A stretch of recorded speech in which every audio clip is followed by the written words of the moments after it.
Back here on the Cover 3 podcast live on CBS Sports Network. The Illinois Fighting Illini had a terrific season in 2024. You hit that awesome double-digit wins after the bowl victory against South Carolina, and you bring back a lot from last year's team for this season, including starting quarterback Luke Altmaier. Now, we had a chance to speak with Altmaier at the Big Ten Media Days in Las Vegas last month, and we asked him for who would be the wide receivers that step up to replace the very productive and talented Pat Bryant and Zachariah Franklin.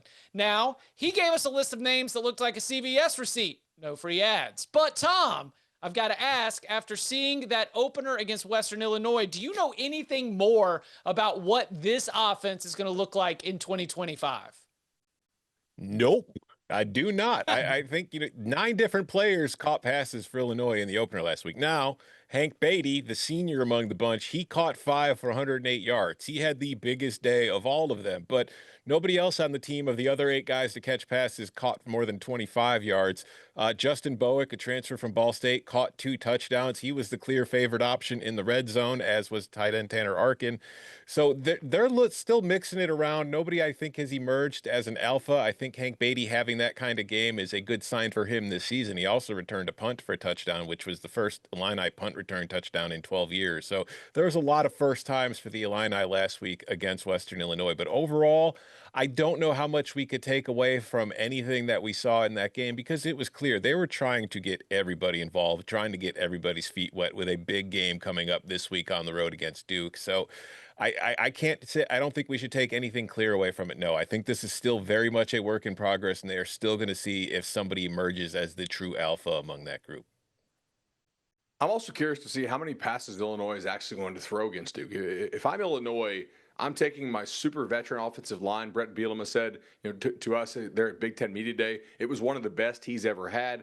Big stable of running backs, veteran quarterback to get them in the right play, to get them in the right pass or run check. And I'm taking my sweet time, guys, because Duke is going to go fast as heck. They want to chuck it all over the yard. I think Bielema is going to throw this thing back to like Stone Age Wisconsin days and try to possess the ball for 45 minutes and have maybe a 15 pass to 45 run ratio.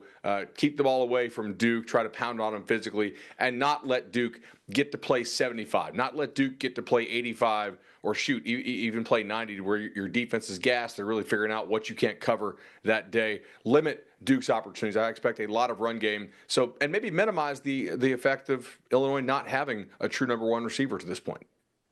Totally. And I think one of the strengths of Duke is their secondary. It might be one of the better aspects of this team that's still, as the defensive linebackers are kind of figuring their things out. Chandler Rivers is a pretty good player at corner. They've got some pretty good talent there. And with your question mark, still hoping somebody would step it up at the wide receiver position, I think you lean on Duke. I mean, this is a Big Ten team going into ACC territory. I know it'll be a pretty good crowd there at Wallace Wade in Durham, but I do think this is one. I totally agree with Bud. I think this is one where you lean on them, you minimize the exposure in the pass game if you don't have to, and you let your defense cook, where I do think, again, another area where there's going to be a pretty significant advantage is Illinois' defensive front versus Duke's offensive line. Danny, I want to get this started back with you. Quick side note here, locals corner, but Manny Diaz said if you are a 4th-year student at Duke, you've seen 26 wins in the last 3 years. You've rushed the field multiple times after wins against ranked teams. Illinois coming in as a ranked team, there is an expectation that Duke is going to be able to go in and compete and give themselves a chance to win this game. Now, if they are going to win this game, they're going to need a better start than they had against Elon. Darian Mensah finished with a great stat line, but if we were going to spend some time, talking about the garbage time all-stars, the Blue Devils poured on a lot of points late in that game. Danny, as a Elon supporter, I know that you're dialed into this one.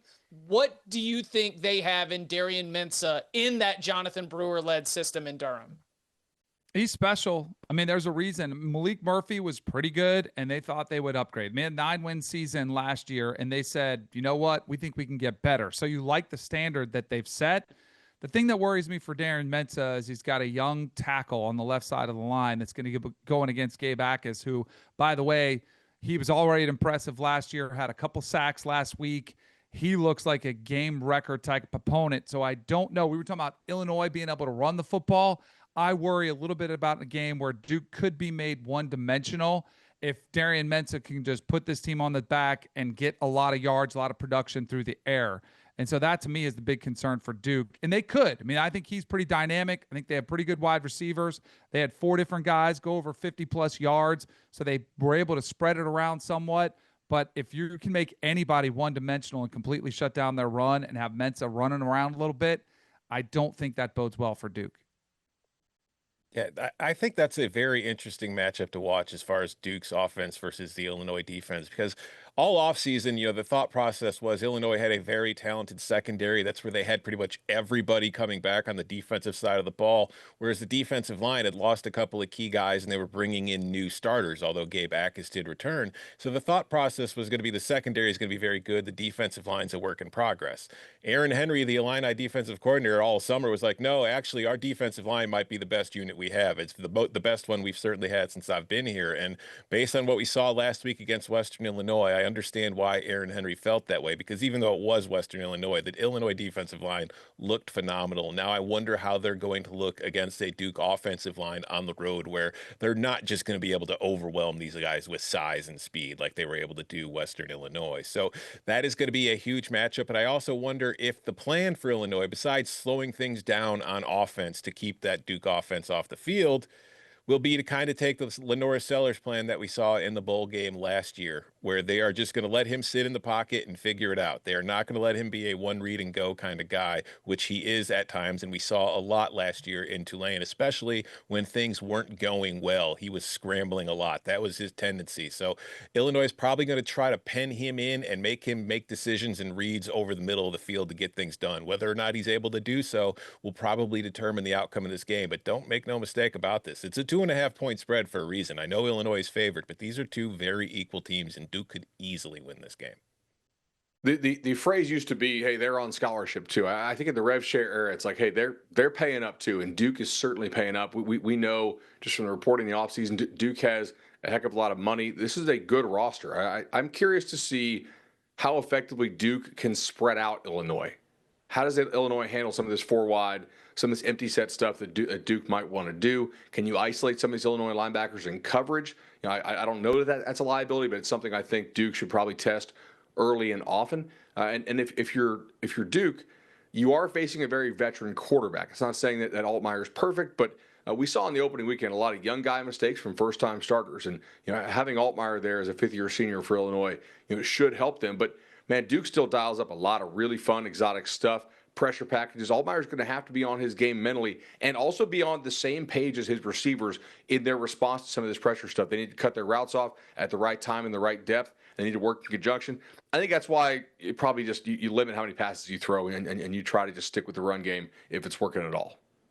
Golly, I'm fired up now. I'm sorry.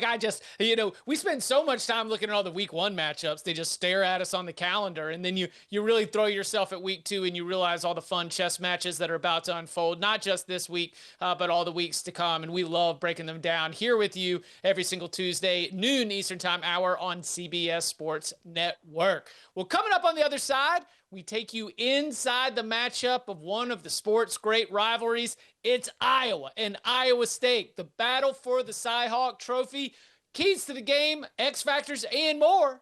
Next.